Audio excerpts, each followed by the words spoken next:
What's up, everybody? Crash here. Welcome back to Crash Gets the Spread. We talk about sports from a betting perspective. It is Tuesday, January 28th, and we have 4 NBA games to talk about. Yesterday, we went 2-3 with our NBA picks. Almost could have been, should have been, would have been 4-1 if the right plays happened. Like Clippers, we had to win by 2. They lost by 2 to Phoenix. Lakers, we had to win by 5.5. They lost by 5. We did get the over in the Knicks-Grizzlies game. Wasn't looking good at halftime, but Knicks offense showed up in the second half. Toronto covered against the Pelicans pretty easily. We liked them at -1. Then the line completely switched to Toronto +2.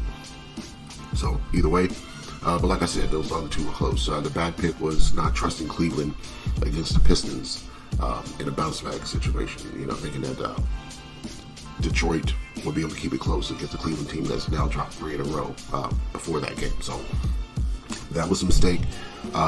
But 2-3 after a great weekend. Not had to see it coming, but that's kind of how sports betting works. You know, you gravitate to that 60% number. So just try and play it right. But let's go ahead and get into today's card. Like I said, we have 4 games to talk about. First one up is the Rockets and the Hawks. Both teams are on a back-to-back in this one. The Hawks are coming off a loss to Minnesota by 8. They covered the 10-point spread. They are now 7-point home underdogs versus a Rockets team that beat Boston yesterday by 2 points with a game-winning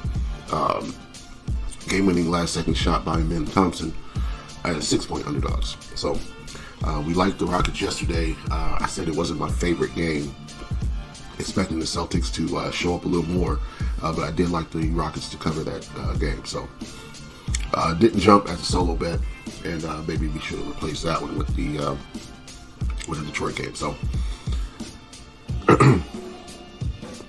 but in this one, I do like the Rockets. The only thing that worries me is a back-to-back, and the Hawks are coming in with arrested Trae Young and Jalen Johnson, who might play in this game. So, to tell you the truth, kind of talking myself into a Hawks +7 bet here, but we'll see if I get there later on. Next game up, we got the Lakers and the 76ers. 76ers are 3.5 home underdogs to the Lakers, who are on a back-to-back. They beat Charlotte yesterday by 5. Like I said, we had the 5.5. So, all right. So no Drummond, no Embiid, no Caleb Martin, no KJ Martin, and still McCain out for the season. Tyrese Maxey coming off a 31-point game. Oubre coming off a 22-point showing. Paul George had 9 points. John Caselli 6 points. And Aaron Gordon 13 points for the starters in their last game. Hachimura and Vincent are still on the report for the Lakers. They did not play in the last game. James and Davis are not on the report today, so we can assume that they'll play, although there is a chance that they'll pop up later on today. But right now, everybody's healthy that played yesterday. So Davis coming off a 42-point night.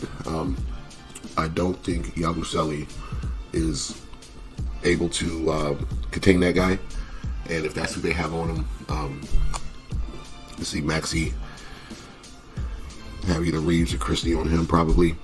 I think the Lakers can probably win this game by 4. That would be the side I would lean to. 76ers not on a back-to-back. They are coming off a win versus Chicago, and they did beat Cleveland. In one of those games, Cleveland lost by 3. Before that, they're coming off 7 straight losses. So I think I still like the Lakers here. We'll see what happens. We'll see what I get to later on in the day. Jazz and the Warriors. Jazz are on a back-to-back. Jazz lost to the Bucks last night by 15. Now they are road underdogs, 12 points to the Warriors. Warriors haven't looked that impressive lately. They're just coming off a loss to the Lakers. Yeah, Golden State definitely the more rested team. Utah is missing Walker Kessler, Collins, Juzang, and Cody Williams. So it's another one I'm not sure about. It's not my necessarily favorite card. I would lean on Golden State with the rest advantage, but I think 12 points is way too many. A couple games in here where they've at least got to 115 or more, but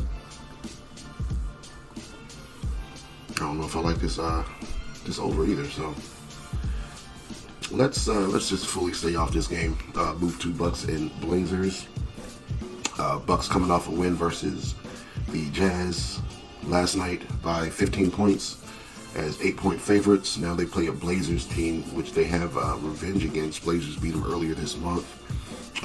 Back-to-back or not, I think this is a Bucks situation where they can cover this 5 points fairly easily. I think we have